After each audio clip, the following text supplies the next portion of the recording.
before we get in here, I have a question. I have a serious inquiry for you. Yes. It's about this show and about watching shows outside of this show. So I don't know. We've pitched a lot of TV show ideas in this. This requires us to write a lot of story ideas and think through a lot of character stuff. And I think it's starting to ruin how I watch TV shows and movies. Really? Because How so? Because I'm watching this TV show right now, which I'm not going to name because I don't want to spoil anything, just in case you watch it or anybody else does. But it's a show that releases like not like once a week sort of thing. It's not not all dumping it all out at the same time. So I've got to like wait between episodes and everything. And I'm starting to feel like I've just realized recently that my favorite character has to die.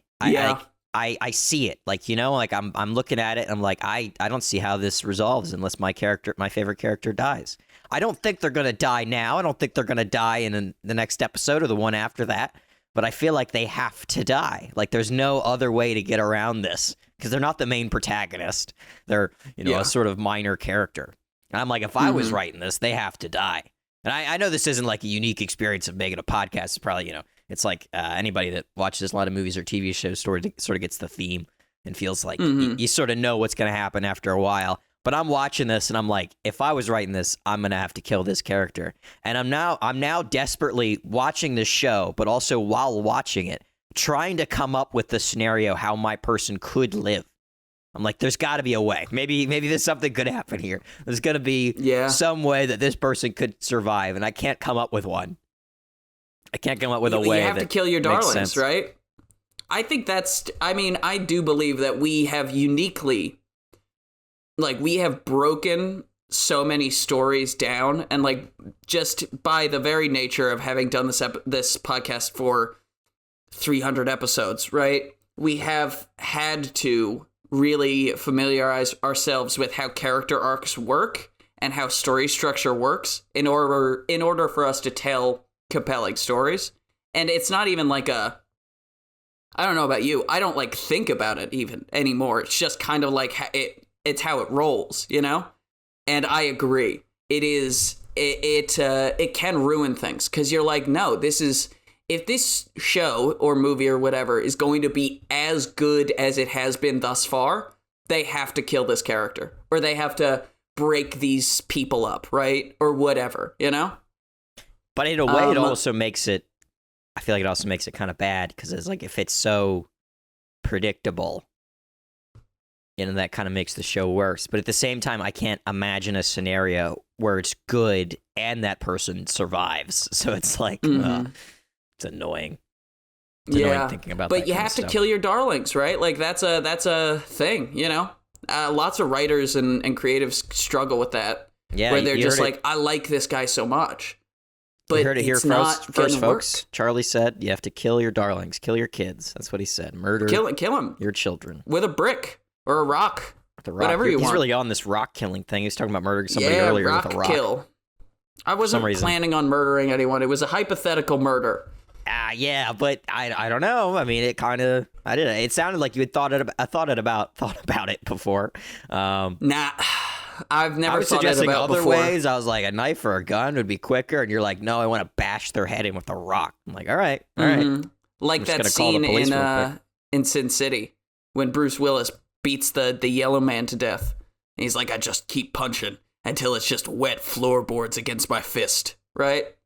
Yeah, it's a good movie. Again, that's another more evidence for the police about that they'll need. The police don't need to get involved, Jacob. You know what else the police don't need to get involved in? Hello, everyone, and welcome to the Very Reasonable Pilots podcast. I'm your host, Charles. Along with me, as always, is my co-host, editor, producer, co-pilot, gunner, navigator, orator, and podcasting associate, Jacob Gloth. How you doing today, Jacob? I am swell. Once again, we are back.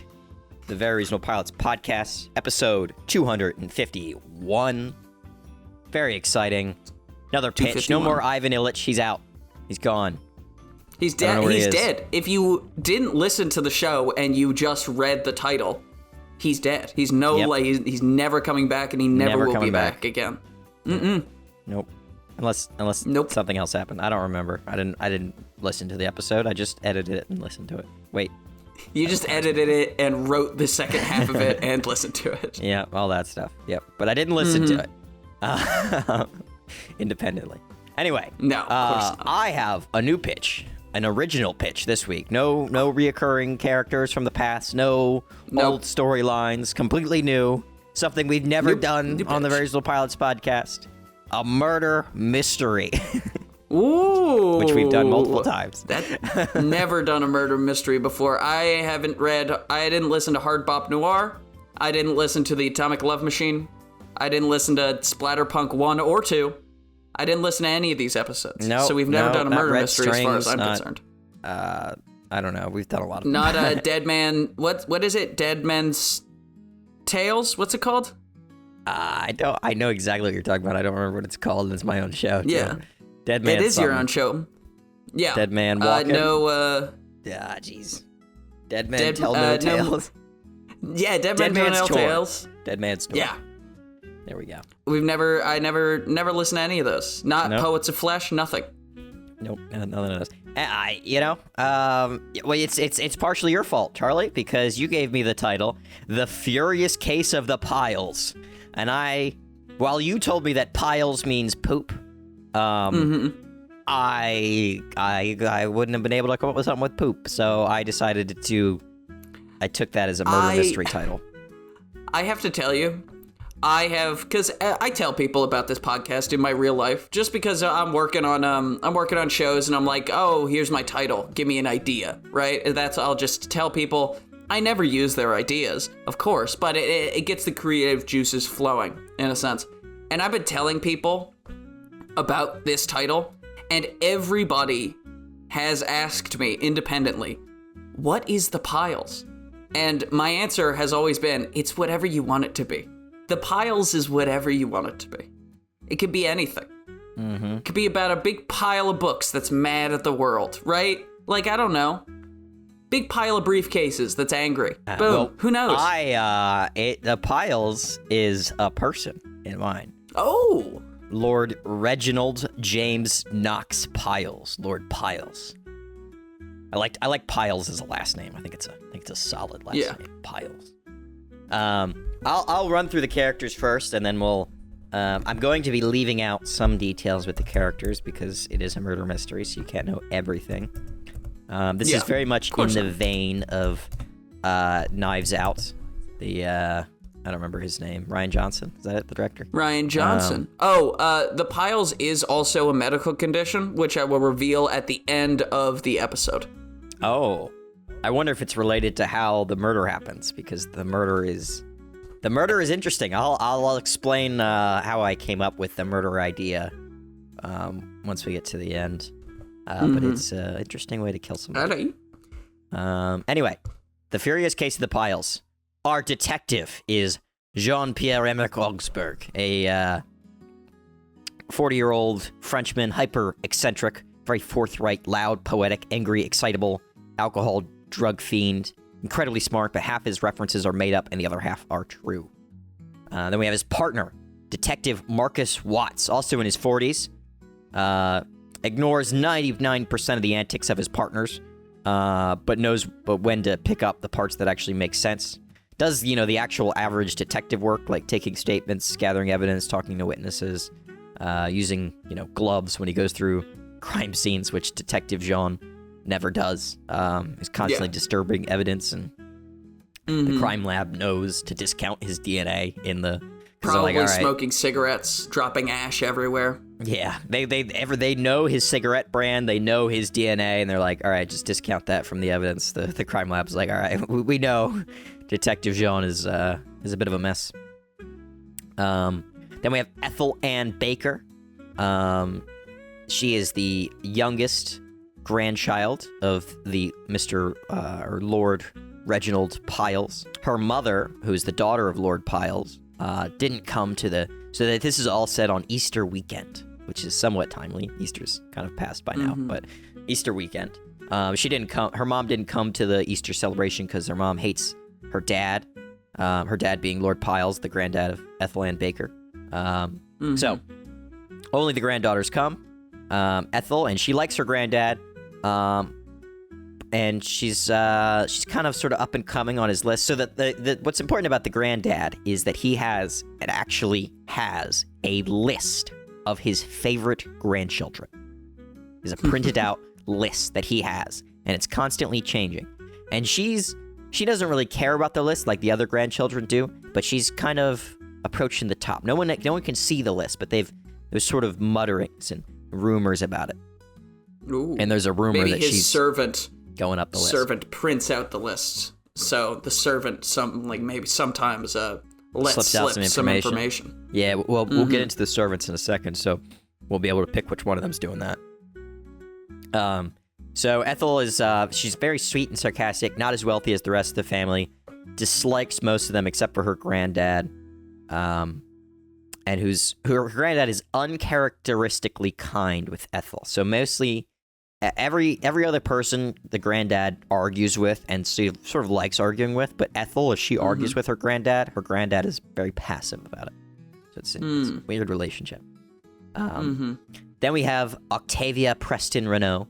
She's mid-30s, widow of the eldest grandson, or the eldest son, of Lord Piles, who was Reggie James Piles, who died in the war. She has a son by him, so who would be the first son's first son, but he isn't present in this story. Olivia just talks about him. Olivia is very conniving, very beautiful.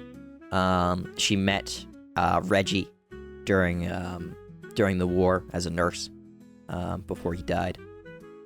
Then we have Penelope Burno Haversmith. There's a lot of characters here, and they all have confusing names, but I'll be running through them constantly throughout, so you won't forget. Penelope is the firstborn daughter of Lord Piles. She's highly entitled, quite old, married to an industrialist. Who there's some words going on about how his business might be coming up with a shakeup soon. And she's she micromanages her son, and she handles her dad's finances, like she does his taxes and stuff. Her son, who she micromanages, is Blake Hamish Haversmith, who's in his late 30s, son of obviously her son, eldest living grandchild of Lord Piles, dashing, very stupid, played by Jensen Ackles, very vain, and does whatever his mom says. Good choice for actor. Jensen Ackles plays stupid and vain and handsome very well. Then we have James Edward McTavish. James is the only one of these characters besides the servants who is not related to Lord Piles in some way. He's the ward of Lord Piles, who's currently studying. His dad was a friend of Lord Piles in the Boer War, and his dad died, and Lord Piles took him in. He's a quiet, nice, sarcastic kid in his 20s. I think I already said that, but faces constant abuse from everyone else because he's not well-born. Likes to argue, but genuinely gets very upset, like when people are arguing with him. Like that doesn't liking to argue is maybe too strong of a word. He gets into arguments very easily, and he gets very upset. Very argumentative family that he's surrounded by. So they tend to not take it as seriously, but he gets really passionate about it and gets stuck in and doesn't want to be a part of it, but gets stuck into it very easily because he's very passionate about how he feels about things. Yeah, makes sense. Then we have Monsieur Franks, who's the old, very long-time butler and lawyer of Lord Piles. Claims he never left Lord Piles, always stayed his butler, because every time he started seeing a woman, Lord Piles would sweep in and steal him from him. Oofed. So kind of rough for the butler. Then we have Lindsay, who's the head maid. Very overly nice, like too nice to possibly exist, seemingly. And gets constant abuse from everyone except for the detectives, McTavish and Ethel. So the McTavish being the ward and Ethel being the youngest granddaughter. And the reason she's so nice is because she's constantly off her ass on painkillers. That'll do it. And she might have voodoo dolls of most of the people of the family. That she puts needles in the middle of the night. Just yeah. Of course, we have now like I do with you. Oh, well, what? What? Anyway, of course, now we have the man himself, Lord Reginald James Knox Piles. He's very old, lord of this massive English estate, has the list of his grandchildren, which he's constantly updating. And the big thing about the list and why it's important is not only does the person who's on the top of the list usually get more presents, and that's kind of how people, besides the rumors, that's kind of how people get the idea of who's top of the list, is like who gets more presents at Christmas and stuff. But also, whoever's number one on the list gets everything when he dies.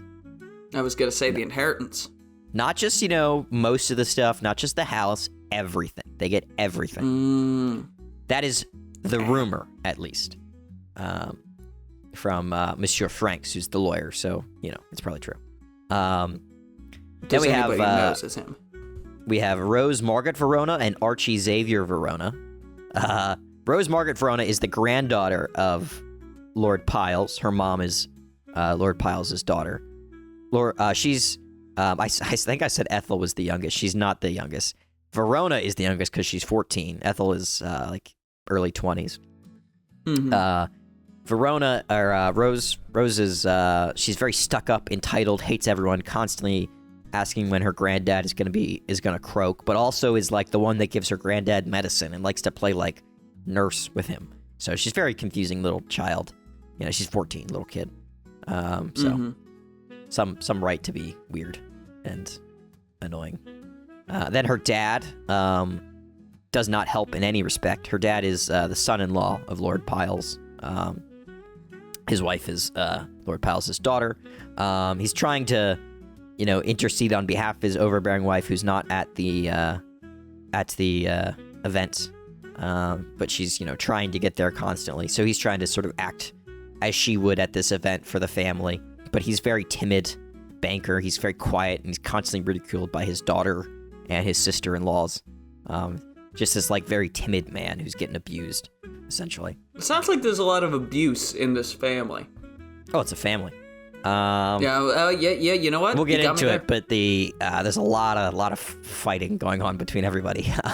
Then we have Weston Knox Grays, who's a young naval officer, grandson who hates his mom, only there because his granddad asked him to come. Not only did his granddad ask him to come, his granddad called his commander to get him leave so that he would be able to come. And he kind of has a bit of a thing for Miss Octavia Renault, who's the widow of the first son of Lord Piles. So he's late 20s. Octavia's early 30s, so similar age. All right. I thought it was gonna be late 20s, and she's like in her mid 50s. No, so she's the man that the firstborn son of Lord Piles was the youngest of the.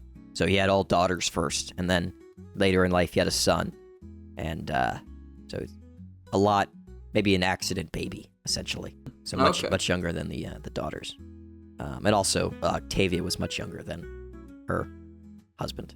Anyway, then we have Irene Tyrol Piles. She is the divorced daughter of Piles, so that's why she's gone back to his name.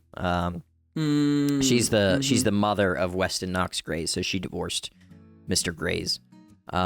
Likes to butter up her dad with tales of her son, who's in the Navy, and she's constantly exaggerating those tales as well, prone to getting very drunk, and is not doing too well financially.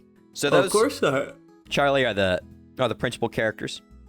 That's a lot of principal characters. Well, I mean, it's you gotta have a lot of people in a murder mystery. Everyone's important. Yeah, it's a large cast. You have to have this large cast of eccentric characters so that we don't know who's gonna be doing the killing. Exactly. But I'm gonna put my money on the woman, the latest character you just said, who's been buttering up her dad with stories of her son, because she's financially not well off, and she's trying to make sure her son gets at the top of the list of the grandkids so that she gets the money when he dies, and then she kills him. Here, okay, that's your first pick. When we get, we'll get to a point in the story, and I'm going to ask for your updated pick. All right. Once we get there. And we'll see what you think. All right. So the movie opens. I forgot to mention this is a movie. Detective Watts stands in front of Penelope Haversmith with a worn-out French detective next to him, being Detective Jean-Pierre Emmerich Augsburg. I'm just going to say Detective Jean because the name is too long. Anyway, Detective Jean and Detective Watts are in front of Penelope. Detective Jean looks like a complete mess. And Penelope is this well-dressed, business-oriented old lady. And Detective Watts is like, all right, let's start from the top. Can you tell us? And before he can finish what he's saying, she interrupts him and said, who the fuck is this guy? Like, what is this dude that's just like a complete mess next to you? Just bring off some guy off the street into my home and then interrogate me on the day of my father's death? Easter Sunday, no less? Like, how dare you? And as she's ranting, Detective Watts is just like sitting there nodding, looking over at Detective Jean, like, come on, like, what are you doing here for me, man? And when she finishes, Detective Watts says, this is Detective Jean-Pierre Emmerich Augsburg. He's my partner. And he had a bit of a slow start this morning. And we cut to a torn-apart apartment. Clothes, guns, swords, and all manner of liquids are strewn about in a stew of desperate humanity. On the couch, sleeping in a stupor, is a gray-bearded Frenchman with sweeping dark hair. The phone rings violently, sending him flying onto the floor. It continues as he drags himself over, and he panics answering it, using the side table as a crutch. Over the phone, the voice says, Jean? And he goes, oui, monsieur. And he goes, it's Watts. Get out of there, get your shit together, and get down here. There's been a murder. He goes, a murder? The table crashes, and the phone snaps back at the wire. Faintly, we hear Detective Watts over the phone say he'll be over in 10, and Jean better be ready. In 10 minutes, a less than uniformed Jean struggles down the steps to meet the clean-cut Detective Watts. Watts shakes his head and leads Jean to the car. He tells him that it's been a real doozy. And Jean asks for the details, and Watts tells him that, he reminds him that Jean doesn't like spoilers, which Jean nods about, but yet the whole ride home, he's guessing what happened. Watts gives him the one detail that a lord is dead, and Jean is like going through, like, it was a hunting accident, poisoned by his cook, stabbed through the heart with an antique sword, throat slit in the locked room that no one has a key to, etc., etc. Cut to... Was it Nietzsche? Nietzsche? What's the... That was a good joke, because Nietzsche did God is dead, and you said the Lord is dead. Sorry, it's just a little too clever for you. You said that after I had skipped through all the ways that John is thinking that somebody murdered, somebody died. A little too sophisticated for you. That's fine. It wasn't sophisticated. It was delayed. You were slow-witted, Charlie. Slow-witted. I'm talking about how this guy got, as Jean is saying, maybe the dude got slit, his throat slit in a locked room that no one has the key to. And you're like, Lord is dead? Nietzsche? Huh? Nietzsche? Anyway. It's okay, Jake. You don't want to admit you're not as clever as me. That's all right. Yeah, that's what it is. I'm sorry. Charlie is the number one. I suck. All right, so Charlie, tell me how the rest of this story goes. All right, so they're driving. And this guy is, Jean-Pierre, is just rattling off all these different things. He says, is it Nietzsche? And the Watts turns to him and says, yeah, it was Nietzsche, actually. And Jean-Pierre goes, really? And he says, no, you fucking moron. It was he probably got stabbed with a knife made out of ice, and then it melted. Something like that. Sick. Was it? Well, was it that? It wasn't, because we cut to the door opening of Lord Piles' room, where Jean looks horrified. And Detective Watts says he knew he wouldn't have guessed it. Jean looks back to the bathroom, promptly vomits, comes back in, and asks what the fuck happened. And he explains that the analysts say the man died of asphyxiation, but they can't explain how. And John comes up to the man. The man in front of us, Charlie, he's not burned as you would think a person should be burned. He's burned on the inside. It's like his insides have caught on fire, and he burned until all the oxygen in his body disappeared. So his skin isn't like melted, you know? It's not like he got roasted here. It's just like when you look in his mouth, his skin is like just this scorched, burned, melty mess. But like the skin on the outside is relatively fine. It just looks he just looks kind of like glassy. It's very, very weird looking mess. Maybe his eyes are like charred, or maybe they popped because I'm not really sure what heat. The eyes would look like if you burnt somebody from the inside. But somehow he's burned on the inside, and John is horrified, is like looking him over, and is like, you know, using like a little maybe a coffee stirrer to like prop this guy's mouth open while he's drinking his coffee, and then after he's done propping the guy's mouth open, he puts it back in his coffee, and starts stirring again, like a little gross stuff. Like he'll take a sip, then he'll look at what he just did, and he'll like set the coffee down, go back to the bathroom, vomit again, and then come back out. And then come back. Yeah. And so Jean is like, or Watts is like, all right, so what do you think happened? And Jean is like, I have seen, you and I, we've gone through a lot of cases together. We've seen, you know, people get murdered, and people get murdered with like fucking needle and thread. People fall off buildings and crash through. Eaten by dogs. Yeah, eaten by dogs. All this crazy stuff. Cement trucks. We have never seen anything that could possibly explain how a man burned alive from the inside. And they're looking around the room.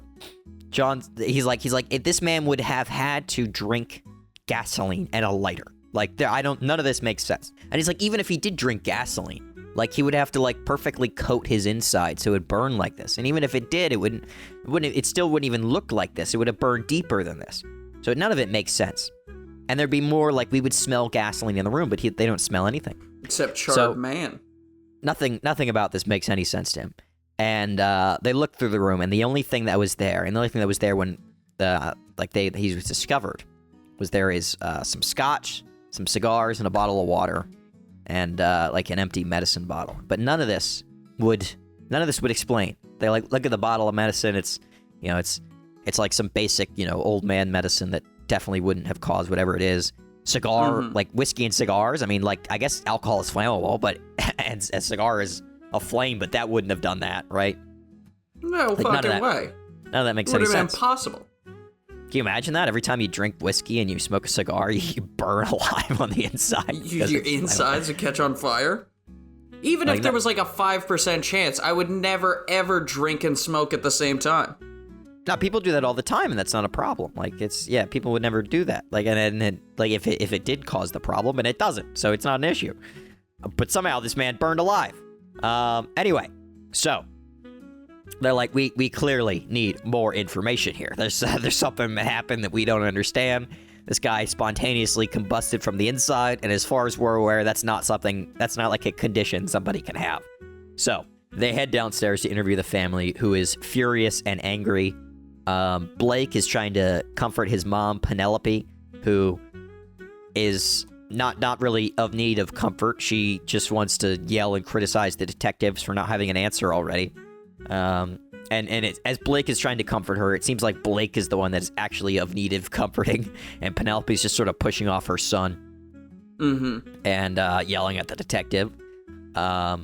Olivia is crying and talking about how kind and comforting, or kind and sweet Lord Piles was, you know, and comforting her when her husband died, and she's being comforted by Weston, you know, the naval officer grandson, you know, who's trying to stay strong, but also seemingly is also comforting Olivia because he's trying to get away from his mom, Irene, who's angry, crying, and trying to get her son to comfort her. But yeah, it's the kind of crying that, like, it almost seems like performative. Like, she's crying not because she's sad her dad died, but because she wants her son to comfort her. It's kind of manipulative, essentially. Kind of weird Freudian situation here. Yeah, and Monsieur Franks is quiet, but clearly nearly as distressed as everyone else. So the butler, very upset. Lindsay, the maid, doesn't seem to care much at all. And Rose is crying about breakfast, which is not the main issue here, while Archie is trying to give everyone condolences as being very overly religious and cliche, and no one gives a fuck what he's saying. Yeah. Detective Watts and Jean right. take the brunt of the hate and criticism, and Watts raises his voice and says they're going to start doing interviews to determine what happens. And people are, appalled because they're like, what do you mean? Like, what happened? Like, somebody came in here and murdered him. And they're like, we need to, we're just going to get some more information, see what happens. And everyone, needed to stay in town while we investigate. Which makes them more upset because they're like mad that they're suspects. They think. Yeah. They're suspects. I had a flight to Bermuda planned for tomorrow. You're telling me I have to stay in town? I was supposed to play golf with the Smiths tomorrow. How is this happening? With Willard Smith and his wife, Jada Pinkett. Yep, yep. So they're doing interviews. Yes, everyone to stay in town, obviously. They're trying to determine what happened. They're kind of like trying to play it down as maybe it was a household accident. And they just want to confirm it. Jean is obviously, he whispered something to Watts like, we know this can't be an accident. And Watts is like, I know, but we can't tell them that it's a murder. Like, we can't, they already are worried that they're suspects. We got to, ease it down a little bit so they're more calm about this whole thing. So we can get, they don't think there's a murderer amongst them. Yeah, and he wants truthful statements. He doesn't want anyone to be trying to protect themselves, even if they aren't guilty and are just worried that people might think they're guilty. So, Act 2, the interviews. Detective Watts starts, as we started from the beginning of the episode. He goes, all right, let's start from the top. Explain why you're here this weekend. Penelope explains that she was, she's there she was there to celebrate Easter. It's Easter morning right now. She arrived early Saturday to help her father with his taxes before the others came. And then she starts complaining that Irene also showed up early as well, even though she wasn't supposed to come until later in the day. She claims that Irene is afraid that Penelope is manipulating her dad's finances and taking money, but it's baseless. It's just her crazed fantasies. And Irene has always been like this. She was a kid coming up with like crazed ideas of things, and she's just jealous because Penelope's been closer to her dad than Irene has been, and like Irene's only like been really caring about her relationship with her dad recently since she's struggling financially and kind of is dependent on her dad. And there's always been kind of a long rivalry between these sisters, and this is intercut with Irene talking about how she arrived early at her father's insistence to set up the house because she used to be an interior designer. And we cut back to Penelope. It's like, she's fucking crap at it. I mean, look at this place. It looks like shit. She just throws crap, like curtains everywhere, and all the colors clash. She's terrible. She got kicked out of the social scene in London because of her horrible, gaudy home design. Like, she has no idea what she's doing. Cut back to Irene, saying when she arrived, her dad was in a horrible fight with Penelope. And Penelope rushed out of the place as her dad and her were screaming insults at each other. And Penelope explains that this was a mild financial dispute, and there was no screaming of insults. They were just upset at each other, and she felt her dad was being cheated by his new accountant. And Penelope says that she left the house to cool off for a while. We cut to the interview with Blake, her son, who says he ran into his mom, who was wasted at the pub. And Penelope rolls her eyes at this mention. All these interviews, by the way, are separate. These all are individual, and we're cutting back and forth between them as the detectives connecting the information. And Penelope, on hearing that her son said that she was drunk, is like, I was not drunk. My son was drunk. I had one drink at the pub, just relaxing, trying to cool off, and my idiot son stumbles in, too wasted to drive. I get to his car, and it's a complete mess inside. And we cut to the detectives at the car outside as they open it, and they find it's covered in rifles. There's tons of guns in his car. And back to the interview, we cut to Blake, who says he likes to hunt. And Penelope we cut to as well, who rambles on about how her idiot son knows all these guns in the car, and it's just crowding the seat, and it's a real massive danger, and she doesn't understand why he even does this or is allowed to do it. And Detective Watts is writing this in his notebook and has Constable carry away the weapons, while Blake is sad and is complaining. He's like, I promise, I have licenses. Might not have licenses to have them like in my car, but I have them. I just didn't know that I wasn't allowed to have. I thought I could. All this all this whining and stuff. I didn't know they couldn't be loaded in my car. I have all of them are fully loaded and safety's off. What is that illegal? I didn't know that was against the law. And what if I need to shoot something while I'm driving? Yeah. I mean, you never know. It would spur it the would be moment unsafe. It would be unsafe if I had to load the gun while I was driving, then to turn off the safety, then aim the gun. It's so much easier if I just grab it and blam. Exactly. Archie is next in the interview, and he's talking about how sad everything is and whining how his daughter is distressed. Cut to his daughter, Rose, who just doesn't give a fuck that her granddad's dead and is kind of excited for the money. And Archie is explaining how his daughter loved her granddad and cared deeply about his health, and she wanted to be a nurse, and she was, always giving Reginald his medicine and some water at night. And he says that he got there just after Olivia, but before Penelope and Blake, and he was helping Irene set up, and Rose gets settled.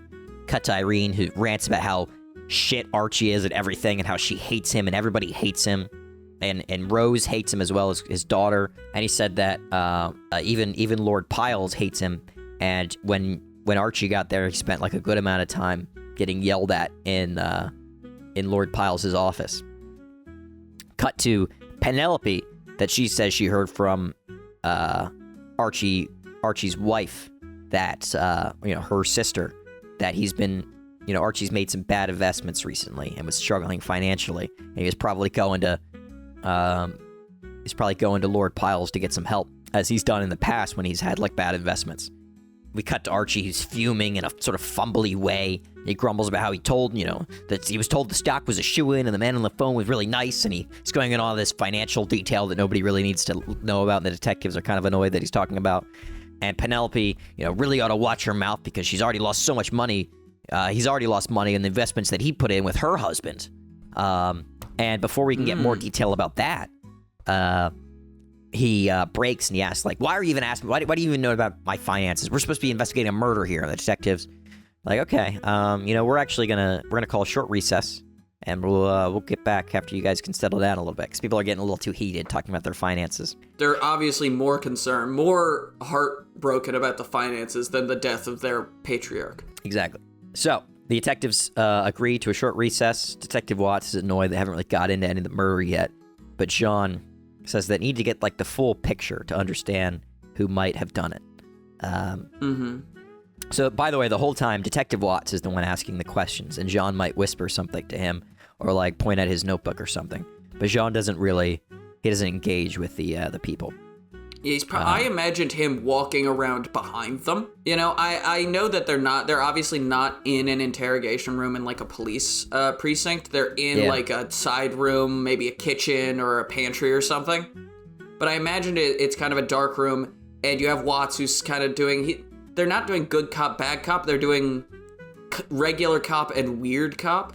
And you've got Jean-Pierre behind them just smoking his, like, I don't know, a black perfumed cigarettes, right? Like thick black perfumed cigarettes that like maybe make some of them like cough and sputter and make other ones just like, ooh, that smells nice. Where'd you get that brand? And he's just silent and he just doesn't say anything, Just smokes his cigarettes and he paces behind them.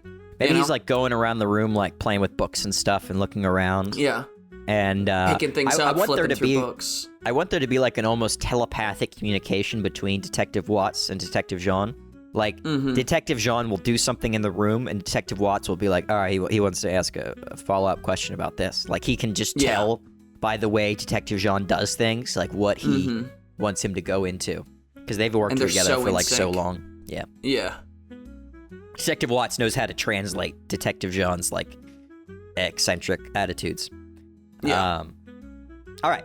So, as they're talking about like what they need to do, Detective Watts is like we haven't really got into the murder yet, and we barely even got to like everyone getting to the house. And Jean is like, I don't know. We need to get the full picture. We need to understand who might have done it, why, and how. A man doesn't simply burst into flames for no reason. It's a cruel way to go, and whoever did it must have had a very good reason. And some science knowledge, some medical knowledge on how to do something like this, Yeah. So, they call the next witness, Monsieur Franks, who's been working for Lord Piles forever. And if anyone has a reason to kill Lord Piles, it is Monsieur Franks. Because as they're talking to Monsieur Franks, everyone in the family is like we're cutting between their interviews, and they're all giving a different story about how Lord Piles, their granddad or dad, stole his Monsieur Franks' girlfriend or fiance or whoever. And Like, we get all these stories, and we go back to the detectives. Seduced his mom, right? Like, every woman in this guy's life. Every woman in this guy's life. And then just treated him like shit. You know? Yep. And we get back to Frank's, who's just sitting there with a look of, slight displeasure on his face, but mostly still mourning. Like, he's still sad that Piles is gone.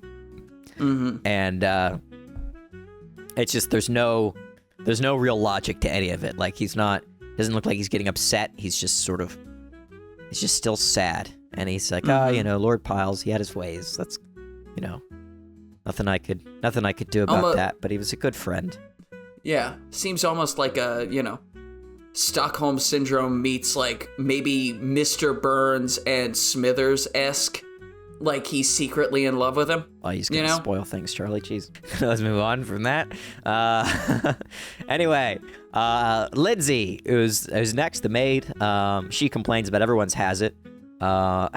Rose, she says, the youngest granddaughter, the 14-year-old, always demands that she gives Lord Piles his medicine. Archie has to have this suite with a bathroom, which is adjacent to Lord Piles. Penelope wants to be as far away from her dad as possible. Ethel is the only one that's nice, so she's the 20-year-old granddaughter, whose mom, like, is upset with her dad and refuses to come to the event.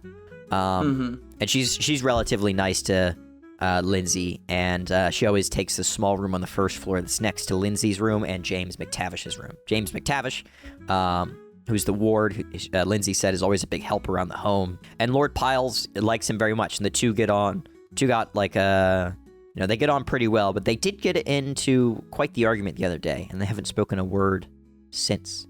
So, something there. Weston says he arrived last with Olivia, who he picked up at the station. Olivia, who had a gift of cigars for Lord Piles. He just come from the gift of cigars because her former husband, who's the guy, the son of Lord Piles, the eldest son, or the only son, was a big cigar smoker and used to smoke cigars with her dad, with his dad. So Olivia always brings him cigars, and so Weston picked up Olivia from the train station and her cigars. Weston had just come from duty and was still in his uniform on arrival, much to his granddad's displeasure. And he talks about how, like, when he joined the military, he thought his dad would have liked that, but his dad didn't like it at all. And his mom always made it seem like his granddad, would have liked that his grandson, followed his steps and joined the military, but he despises it and hates it that he's in the service. And he talks about how he's like, he's trying to follow his granddad's footsteps, but his granddad, doesn't care. And everyone likes Weston, as we're like running through all the other people, except for Ethel and James McTavish, the ward, and Ethel, the 20-year-old granddaughter, who seem to think that Weston kind of thinks he's better than everyone else. Even better than his granddad. Just thinks he's like, the shit. Thinks he's hot shit. Olivia Renault, the widow of the only son of Lord Piles, in her interview, she smiles, and mainly everybody says really nice things about her. We have Ethel is saying that she's a little too obsessive and talks about her dead lover Reggie too much. Reggie being Lord Piles' son. Reggie goes by Reggie for short. But he's dead, so he's not going by anything for short now. Rose says she loves Olivia and is always trying to follow in her footsteps. Rose, being the 14-year-old youngest kid, loves Olivia and is always trying to follow her around and does what she does. Irene says that Olivia is a great major help around the house and she's super super nice. Penelope says Olivia is a little bit clueless, but occasionally her nonsense can be helpful. So she's nice, but a little ditzy is what is Penelope saying. Yeah. So then we have Ethel. Her interview, she's still crying during her interview about her granddad's death, but she's sort of holding it together a little bit. Everyone else saying she's like this miserable little child who, like her mother, didn't even, barely even comes to see them anymore. Most of the other daughters, so Ethel or Penelope and Irene, are mainly complaining about Ethel's mom, who they are annoyed won't ever come to like family events anymore, and feels like they're like, oh, she thinks she's doesn't want to hang out with her family anymore. She thinks she's better than her family. But we're getting the impression that's not like she thinks she's better than her family. It's that she just doesn't like her family. And Ethel is the only one person of that, branch of the family that actually comes to like these gatherings. And while most of the family's trashing on her, Lindsay and Frank, Lindsay being the maid and Frank being the butler, say that she's like this bright and nice kid, but she can be very stubborn and argue with her granddad a lot about her mother. And her granddad, as I said earlier, never really fights back, which is weird because he always likes to argue. Yeah. And James the ward says that Ethel is like really sweet and kind. And in his interview, he explains how his dad died in the war and Lord Piles took him in as a favor to his dad. He likes living there. And says Lord Piles can be quite a fun man when he isn't surrounded by his family. He's kind of like a different guy. And he's, he doesn't really see Lord Piles as like a dad, more of like a stern sort of school teacher. But he does what he can for James, and he's nice to him. And when asking about, the argument that they had supposedly a couple days ago, he said that he wanted to go to college, but there's some disagreement with his granddad with Lord Piles about that. Mm-hmm. So, we finally get to the night of the murder. Ethel explains that. Well, actually, maybe do you want to guess now? Update your guess. I think it's Archie. Think Archie did it?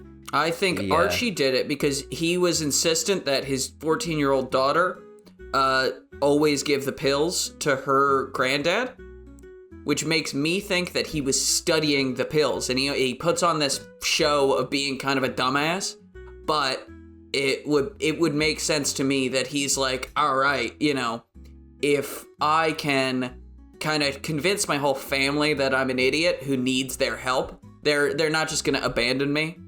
And I can kind of sort of concoct a manner by which I can do this if I get to know his nightly routine. Because it was obviously killed somehow with like a chemical reaction with the pills and the liquid that he was drinking. That, I think, is the murder method. And so Archie is the only one, unless you're making the show super fucked up and you're making it the 14-year-old girl who's the murderer, which it's just not the vibe I'm getting from the show thus far, although it could be. I think it was Archie. And he's setting up his daughter, right? Like, he doesn't want her to get caught, but he's counting on the fact that no one is going to consider her a suspect. That's what I think. Or the chick who got his cigars. Olivia. I forget Olivia her. Renault. Olivia. Yeah, I think Olivia Renault, maybe the one that's married or is the widow of his son. Yeah, maybe she got something with the cigars and she was teamed up with Archie. Because I do think Archie knows more than he's letting on, Okay. That's my theory. We finally get to the night of the murder. You might not be too far off. We finally get to the night of the murder. Ethel explains that night she says that when everyone finally arrived, they had dinner in the main hall, and there were a lot of arguments, but she and James left dinner early to go for a walk. Irene explains that, starts talking about the dinner, and she explaining how nice it was and all the stuff that she got, and she has a very different impression of the dinner. She's like, oh, everyone's nice, everything was fun, we just had food, and everything was great. And then all of a sudden during the interview, she gets a cramp, and she excuses herself from the interview. Like, she has this really bad stomach cramp. And in comes, cut to Penelope's interview. Explains that Irene and her, that it was not a nice dinner, and that she spent the entire time vehemently arguing with Irene about the plans for Easter next morning. Because they're both kind of the control freaks of the family. They both want to be in charge of how things are planned and things, and how everything's going to go. They both feel like they both kind of want to be in charge of their dad. And, they're battling it out on how things are going to go the next morning. As the argument goes on, Weston and Olivia go for a walk to avoid the commotion, while Archie and Lord Piles had another argument in his office. This time, Ethel and James are outside, and they overhear the words, "This time you will have to pull yourself up out of this mess. I'm not helping you." And we hear Rose prepares her grandfather's medicine and a big steel container of water, like one of those big hydro flask things. for her dad, or for her granddad, and everyone heads off to bed. But as they're getting these final details, a great commotion interrupts the interview with Rose, and the detectives rush out to find Irene face first into her soup. She's dead, Charlie. There's been another murder. What's her insides look like? So normal? They lock down the estate. They look normal. They lock down the estate, and they send her body off to the crime lab to figure out what happened. And but near the soup, Detective Jean finds a bottle of pills, and he doesn't know. He's careful about this, and he just shows it to Ethel, and he asks her if these are the same pills that her grandfather took, and Ethel's like not really sure. She's like, I mean, I think so. I mean, probably. And Jean just nods, and Detective Watts proposes to Jean that the killer, might just have died. She might have just killed herself with that medicine. And while Rose was the one who gave Lord Piles the medicine, Lindsay explains that Irene was the one who prepared it for her. Because it's a little, Rose is a little kid. We're not going to trust her with picking out the dosage. Irene's the one who actually puts it on a plate for her dad, and she's the one also who picks it up once a week for her dad. Oh, okay. So now Watts is putting together things like she must have just cracked under the pressure. She must have, I think our killer just, killed herself. Yeah, and, case closed. Let's all go to the Bahamas. John isn't too sure. Now, we are running long on time here, so I'm going to rush through the ending here. But we're having classic end to any detective story. The big reveal scene at the end with everybody in the same room. Oh, of course. They're all in the same room. They've all got brandy, and they're looking at the fire, and then Jean turns around, and he's got his black perfumed cigarette hanging from his lips, and he's like, ho, I am going to tell you the truth. You all killed him, separately, and each one of your murder attempts caused a chain chemical reaction that caused his insides to catch on fire. Well, not too far off. So this is, in this moment, we're in the same room where all the interviews were happening, but we have Detective Jean and Detective Watts switch roles. So Detective Watts was always the center of the interviews, and Jean was in the background, and handing him stuff or doing things. Now we have the opposite. Detective Watts is like sort of patrolling around the room, very differently from Jean. He's not like picking around at stuff. He's like walking around the room, looking at people, making like sure nobody's leaving. Yeah, like a tiger that's about to pounce, just like staring at his prey. Well, Jean was much more of a... Yeah, he was like sort of finicky. This guy is, he's a guard dog. Yeah. And he'll occasionally like hand Jean notes or something like that, but Jean is in charge. He's, in full detective end of, film TV show mode where he's revealing everything, and he's going through what happened. Yeah. And he's like, he goes through Watts' theory, and he's like, it's very likely that the murderer just killed herself just now. Irene, she had her reasons. She was, financially not doing too well. She knows she's not going to get any money under the will.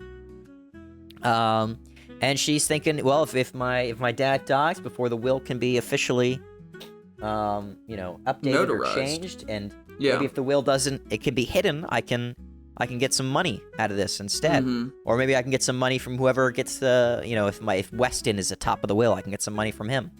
Yeah. But she knows that if her dad is going to cut her off soon, we're cutting back to some of the earlier interviews and developing this from Penelope, where she's like, her dad is tired of Irene and is, done with her gambling addiction or whatever, and her, her issues with how she's sort of just leeching off her dad and, and her son, and is kind of just a worthless little bug on his life, and is constantly, overbearing on him and trying to make decisions for him in her life. And he's like, he's happy to provide for her, but she's, trying to take over his life as well, and he can't stand that. When a barnacle tries to run the ship, it's never going to work out. Yeah. And he's like, all that, it could make sense. But here's the problem. The pills, Charlie. Ooh. Pulls up the report from the crime lab. The pills are poisonous. They would kill somebody, but not in the way that they killed Lord Piles, who burned alive from the inside. They would kill somebody like poor Irene just died eating her soup that she got for her stomach cramps, which she gets frequently. It's a condition she has that, we'll mention throughout the interviews. Yeah. But it would not have killed her the way it would have killed somebody like that. It would have poisoned them and made them fall in their soup, but only in high dosages. So somebody must have sprinkled this in her soup and killed her then. But the medicine that her granddad got every night was just 2 pills, enough to weaken somebody, enough to make them docile, maybe more dependent on others, maybe more willing to have their daughter around, helping her out around the house. That's more likely of what Irene was going for. Irene might have been poisoning her father, but her Irene was not trying to kill her father. Very so he's good. like, that leaves us with an opening here. Somebody must have tried to kill him. Somebody had to have a reason to kill him. And he goes through the obvious. He's like, everybody knows about the will. That, there's going to be somebody at the top of the will, and that's important. And then, whoever is at the top of the will likely wants to stay at the top of the will and doesn't, want to be knocked off and lose all the money that they're about to lose. It's a very nice house, extremely nice estate, comes with a title, and also, tons of freaking money that this dude has. And everyone can use the money. Penelope could certainly use the money because he'll reveal here that, he'll pull up a newspaper, revealing that her husband, his business, big industrialist, her husband, has just been nationalized.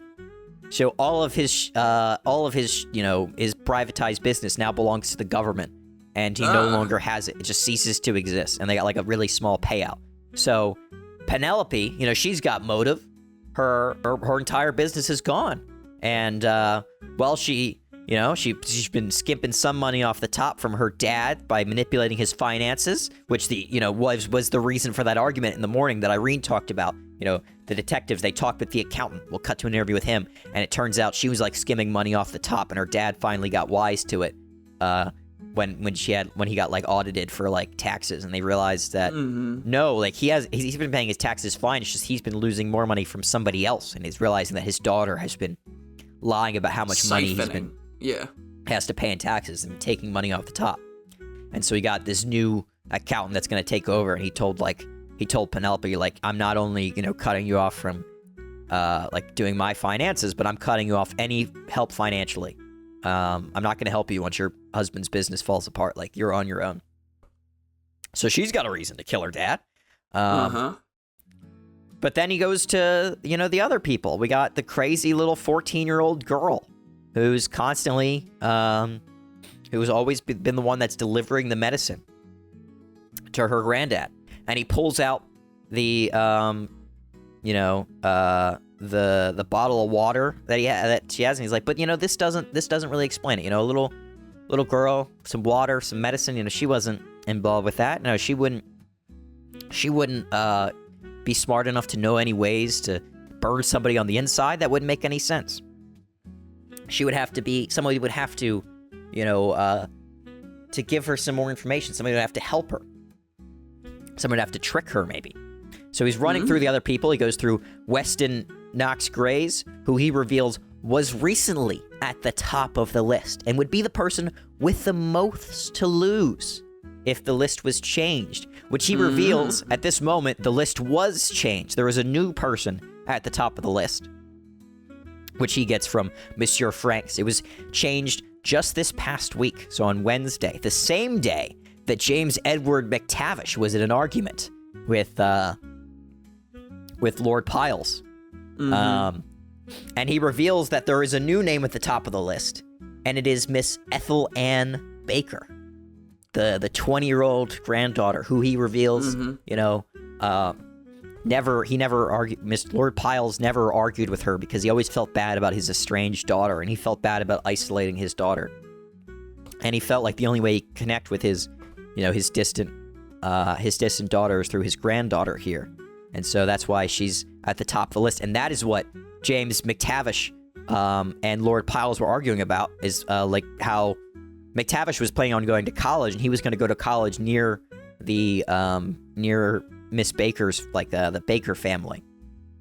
And Lord Piles was sort of resistant to that because he's like, I can't really go around that area. I'm not going to visit you at all if you're down there. And he's like, they're arguing about how, Lord Piles can't just, rectify things with his daughter. And he's like, no, my daughter should just come to me and apologize. And he's like, no, like you're her dad. You have to just apologize to her and put it on, water under the bridge, fix this relationship, be a man, grow up and get out of this. And he's, annoyed and everything about this whole mess. And one of the theories that I forgot to mention now that I got looking at my notes here, which I should have explained earlier, that what's it called? Before they explained that Ethel Ann Baker was at the top of the list, there is a theory that possibly James Edward McTavish is actually Lord Piles' son, but it will be proved in this monologue that is not true, and McTavish is just the son of this guy who he was friends with in the war. And there is a theory that he's at the top of the list, but it's not. There was another revision that involved him, but it was a different revision that involved the estate, which the only person that knows about that is Lord or Monsieur Franks. But we'll get into that in a second. Anyway, but now when you're like, who's the murderer, Charlie? I mean, we're going through all these people. Everybody has a motive. People have a lot to gain here. Ethel Ann Baker is now top of the list, so maybe is she have a possibility? But she doesn't even know she's top of the list. So. Who could it be? Who has the most to gain? Who has the most to lose? You might think it's Lord Knox, or Weston Knox Grays, because he was at the top of the list. And this new will has been drafted, but it hasn't actually been signed, so it's not official yet. Yeah. So Grays has the most to lose, seemingly. But Grays, he hasn't really seemed to know about the list, and he doesn't even seem to care. And, the Detective Jean is explaining how, the person that really had the most to lose at the end of the day was Octavia Renault, because she has been secretly carrying on an affair with Weston. And as I briefly explained in the beginning, she was at the estate twice. She arrived with Weston Knox Grays, but when I was describing how, or what's his name's story, Archie's story, he said Olivia was already there when he got there. So she was there in the morning, and she got into an argument with Lord Piles, which we'll hear about from Lindsay, involved cutting her off as well, because it turns out she never was actually married to Lord Piles' his dead son. Yeah, she was just his nurse at the hospital when he died. She's like this young nurse, and he's like this older soldier who was about to die, and she heard that he was the son of a lord, and sort of just lied about being married to him, and lied about having a kid with him, which nobody has met until very recently. And the kid is far too young to be this guy's son, and the kid is actually Weston Knox Gray's son. So we had a lot of reveals here, big lots of big stuff. Anyway, oh my God. The murder, because we're getting way too long into this, and I've got to just tell you how this person died. Olivia is the killer, it will be revealed. And she had swapped out the bottle of water, the steel container of water, with methanol is inside the so this steel locked container. It has water in it, but it also has the gas. It's not oxygen or normal gas they have outside. It's methanol, which is this which, when lit, has this odorless, clear flame that burns. The reason I discovered it is because there's this famous Formula One fire where this invisible fire, and you can watch the clip. It's insane. All these people are burning, but they can't see it. No one else can see it, and you don't actually know that you're on fire because you can't. You have no see it. You can only feel it. So it's this kind of very painful and horrific way to go. Horrific. So she put that in this steel container so that when Lord Piles took his medicine that's constantly weakening him, and then he opened up the thing and sucked in some water, he also sucked in the gas. And now his whole insides are covered in this extremely flammable gas. So when he lights his cigar and holds it up to his mouth, it catches fire and burns out his insides, killing him. Revealing that all the this horrible situation. And everyone turns to Olivia, who reveals herself not to be this ditzy idiot, and she pulls out a lighter. And everyone is instantly terrified because you just explained that this gas that burns this invisible flame exists, this odorless gas, and they're in this enclosed room all together, and she's holding a lighter. So, and she's like, all right, you're going to let me walk out of here. I'm going to get out of this room. I'm going to leave, and nobody is going to say or do anything, or I'm going to light this. And she's walking backwards out of the room as everyone is watching her. Nobody's moving. And just as she like steps outside the room, she bumps into the bumbling idiot himself, Blake Haversmith, who was outside the room, not realizing that they all been called in for like a lockdown, and that his aunt is dead, and he's like bumbling into the room with like a football in hand, absolutely trucks her by accident, knocking her onto the floor. Quickly, Detective Watts snatches the lighter before she can grab it, and they're able to take her into custody and catch the killer. They got her. The furious case of the piles. I like it. As it'll be revealed, so the will was, actually it was fine enough that they could let it through. What's her name? Ethel Ann Baker will get most of the money, and the estate thing that I was talking about, it'll reveal that Mr. James Edward McTavish, So his dad not only had like a good friendship with Lord Piles, they also had a bet that whoever died first the other one had to give their house to their son. It's like this ridiculous little thing. So while Olivia gets all the money, it turns out that the deed for the house was actually in McTavish's name as well. So he gets the house. And the property taxes are already paid for the next 50 years or something like that. Something cool. And it was also, I didn't reveal this because we're out of time, but they were also in a relationship, James Edward McTavish and Ethel Ann Baker. That's why they were always taking walks together and leaving the house and everything.